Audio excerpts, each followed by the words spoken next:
Alright guys, today I am going to show you how to take this and turn it into this.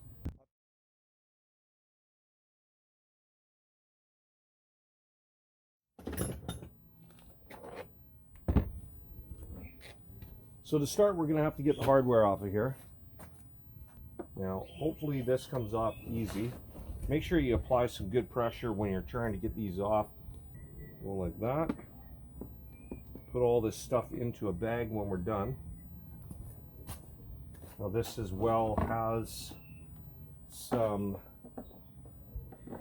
Phillips screws on the bottom of here, which kind of scares me because this stuff does not usually come off very easy. Crossing my fingers I can get the pressure to crack these. That one came loose good. Oh, and I got that one to turn too. The other thing that can happen when you're trying to get this stuff off is that it actually turns the insert inside and you wind up stripping it out. Alright, so these are the last two ones. I'm going to be really careful here just to try and get these to crack free. Cross my fingers, they crack nice and easy. That one was good. That one was good. Good. And good. Okay, well I got really lucky. I didn't strip any of the inserts in the tank. So there we go. We got the bottom mounts off. We got this little box off, this air box thing that... Okay, so I'm going to leave the cap on there. We got one more. This one can be tricky as well. Crossing my fingers that these bolts or screws crack easy. That one is not cracking easy. And I don't want to strip it. Got to get lots of pressure on this. I got that one. And let's try this one more time. I can't get it to turn. Oh, I may not even bother taking that off to restore the tank. I may just leave it on there for fear that I'm actually going to strip the inside. I don't want to hammer on the tank with an impact. Let's try this one more time. Oh, I got it. That was about the extent of the amount of force that I wanted to put on right there. So there it is. We've got everything stripped off the tank. Now we will move to degreasing the entire tank. So whenever I'm doing this cleaning, most of the time what I'm using is Dawn dish detergent, SOS pads, which is a steel wool pad with some soap in it, and a green Scotch-Brite. This time I'm using some Zep because I've got it, rather than using the Dawn dish detergent, but I find that the dish detergent works very well for dissipating the grease. We'll have to see how the Zep works out for me.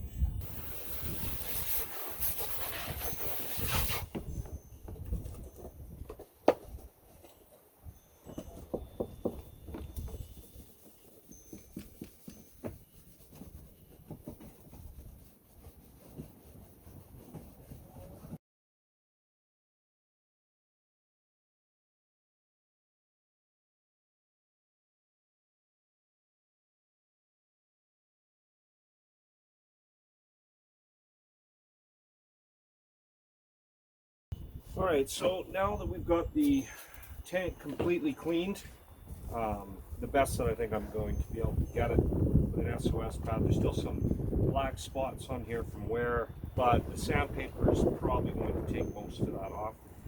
Some of it I'm not really that worried about because you don't even see it, and the seat will probably put those marks on it again. Same thing with inside underneath the tank. You're not going to see a lot of that, but we'll probably be able to shine that up anyway. Anyway, so we're going to move on. Now, one of the power tools that I was introduced to is a palm sander. Now, I'm going to tell you right now that this palm sander is plugged into a GFI, okay, because I am going to be using water. So if it causes an electrical fault, it kicks out immediately before it can ever cause any harm to me. I'm going to be starting it off with 320. Some people started off with an even coarser grit than that when using a power tool. but that's about as low as I want to go. I don't want to get any scratches in there that I may not be able to get out. These other people that do it for a living, they've got a technique that's probably much better than mine, plus they got a horse and everything set up to put their tank on. So in this bottle, I've got the same liquid that I use for my tires. This is dish detergent, Dawn dish detergent, or whatever dish detergent you want to use. I use Dawn in particular because I just find that it's a very good degreaser, and it provides a lot of suds. I mean, look at that. I barely put any water in there, and it's already. So we're going to fill that up. Now the idea here is to keep the tank lubricated so that it doesn't heat up. So basically what I'm going to do is I'm going to start over here on this side of the tank. I'm going to spray this all over it and move the palm sander slowly. If you're going to use a palm sander, you can do this by hand. You can get a sanding block and you can simply just sand the whole tank down by hand, but this is a cheap tool that speeds the process up by quite a bit. When you're moving the palm sander around, move it around slow. Do not move it around fast. If you start moving it around too fast, what I've found is the orbits seem to spread out and you get some pretty nasty scratches. So just move it around nice and, wow, that's noisy. Just move it around nice and slow if you plan on doing this. If you're going to do this for the first time, maybe go to a junkyard or something and find yourself an old tank that you're not going to be using for your project and practice on that. This did take me a lot of practice to get it to the point where I can make these tanks look really good. All right, here we go.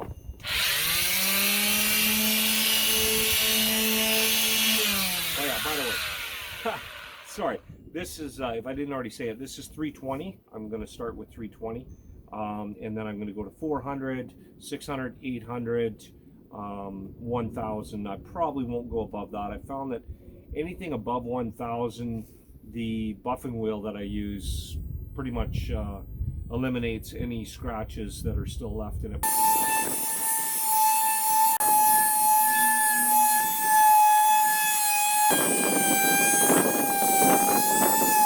All right, guys, it's been about 6 hours of sanding. I dropped all the way down to 180 grit on the palm sander, and it's working out quite well. It's not leaving any serious scratches or anything that I won't be able to get out with finer grits as I go on. So yeah, that is after 6 hours. We've only got about another 14 hours to go. All right, we are now on day 2 of the tank restoration. Things are going pretty good. I was hoping that the color was going to come out a little whiter. It may be that I just need to take a little bit more of the plastic off, but I'm getting to the point where I'm pretty much content with the color that I've got anyway. But let's continue on sanding with the 150 and get the rest of this yellowing gone.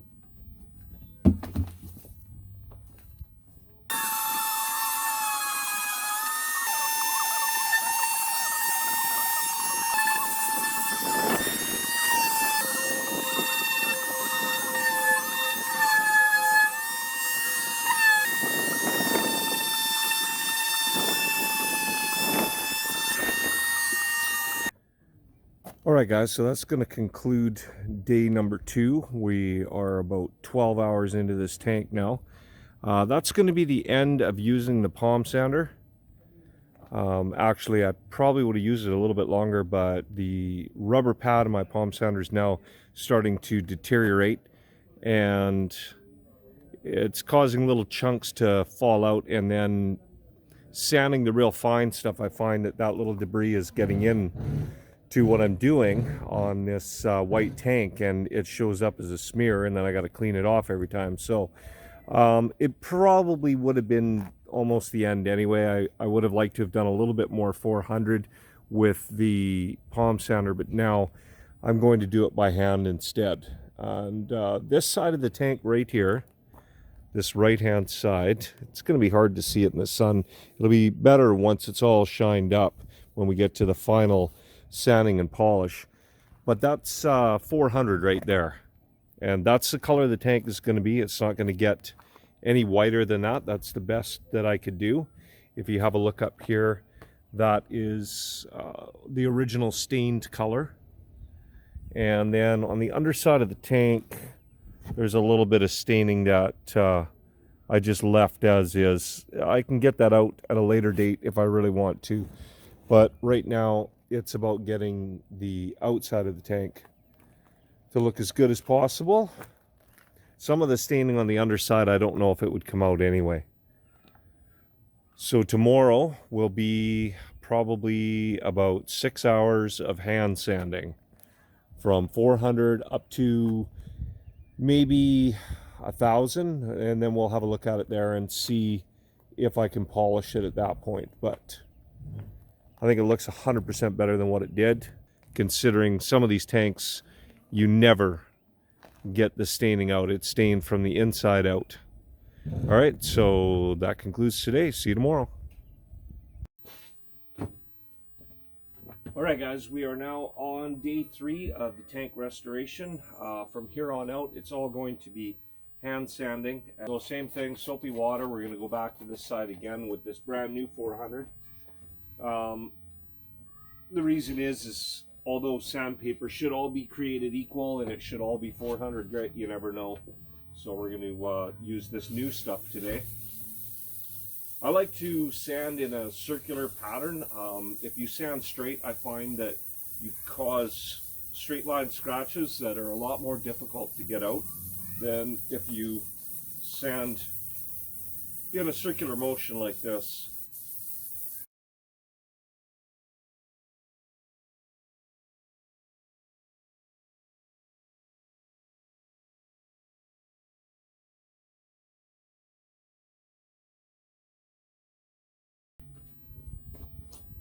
Well, guys, we are finally at the last grade of sandpaper that I think I'm going to go with on this tank.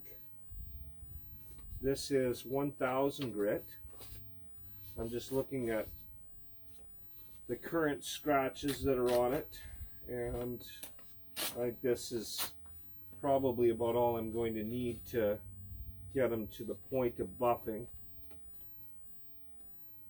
I mean, this is not going to be a museum piece, right? It's for putting on a bike that's going to be ridden. So we want to make it look good, but it doesn't need to be to the point where it's going to be scrutinized by everybody that comes up and gets nice and close and has a look at it.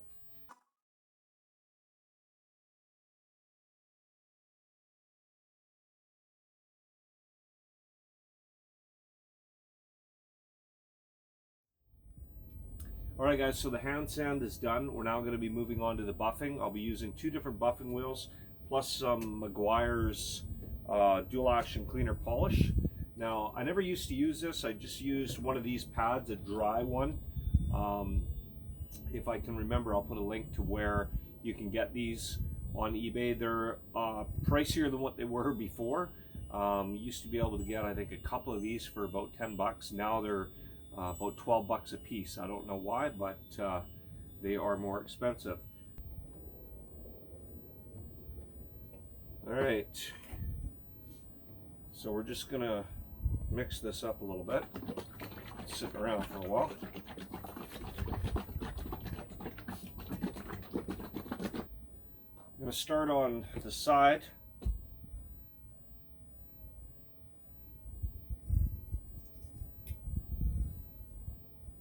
And just spread a little bit around like that. And take the drill and just rub it around like that. You want to keep it wet. Don't let it dry out. That's it. We're going to turn it on.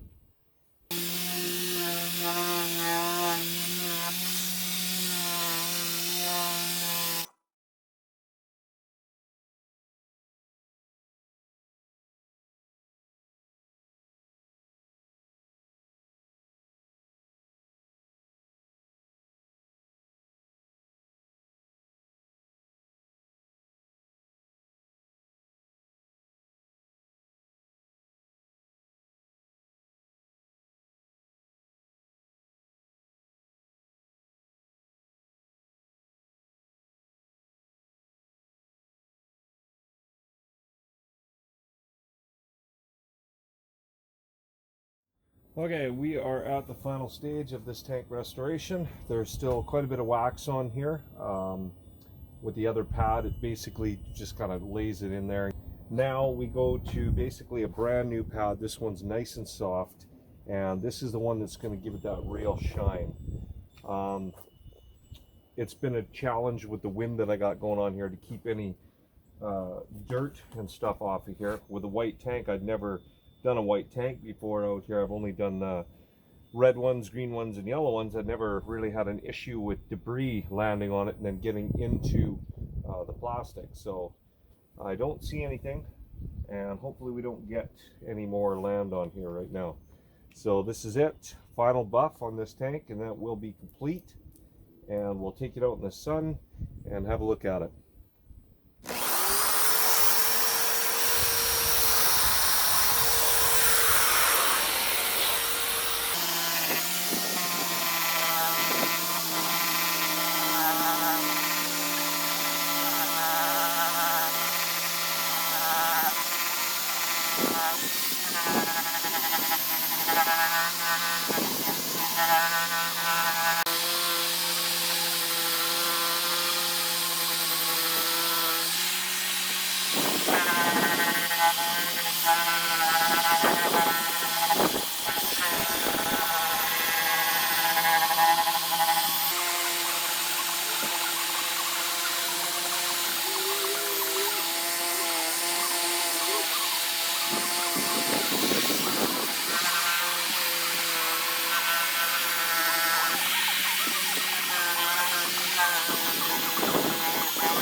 All right, guys, well, that's going to conclude the restoration of that fuel tank.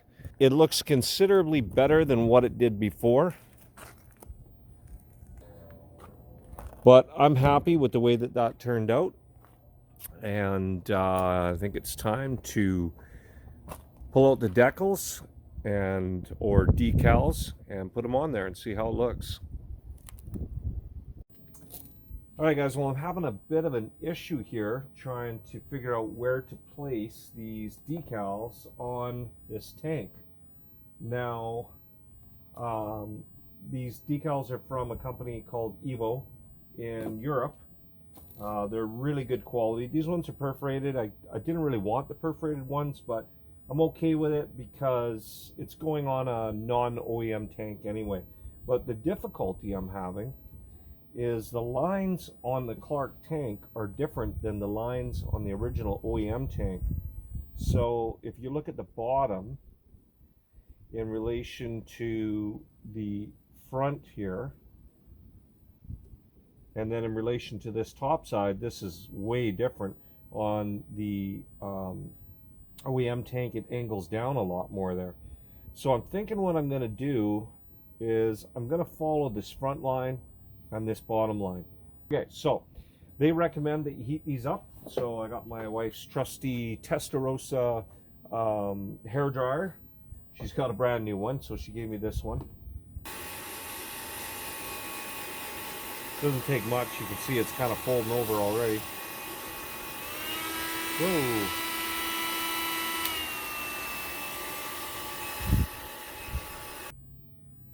Line there.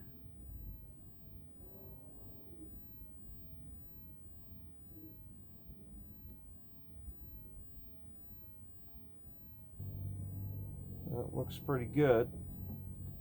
I mean, it looks a little weird because of the angle that this comes up at, but I'm just going to put a little bit of heat on that now.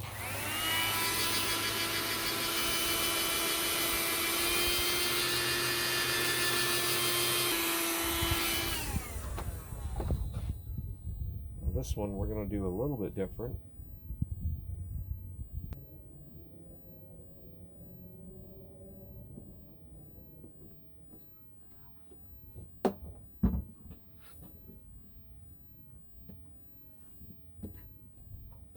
All right, I think that looks pretty good. This side of the tank, maybe it's the mold, maybe it's for how long it's sat, but this side of the tank seems to sit out a little bit further, which will cause the decal to have a little bit of a different layout. All right, guys, that's going to wrap up the tank restoration for the project. The color did not come out to as bright a white as I had hoped. I mean, you can see it in the decals, but it still looks way better than what it did when I started. If you look really close here, you can see some of the darker yellow. I actually sanded that. It was far worse than that. This tank was extremely yellowed. It took me, I think, about 12 to 14 hours worth of sanding with a palm sander and by hand, and then buffing. You can see under there, there's still some yellowing that I wasn't able to get off. It would have required a lot of sanding, and I did not really want to remove that much plastic. So I think it looks good though. Let me know what you guys think. Tell me if you think it turned out really well. All right, everyone, so thanks for watching. If you're new to the channel, please subscribe, leave some comments, ring that bell, share with your friends. If you're a returning subscriber, I thank you very much for coming back and watching all my videos. The next video, I have no idea what it's going to be. I'm just kind of, opening up the tub and grabbing whatever it is that I think I can get done in a day.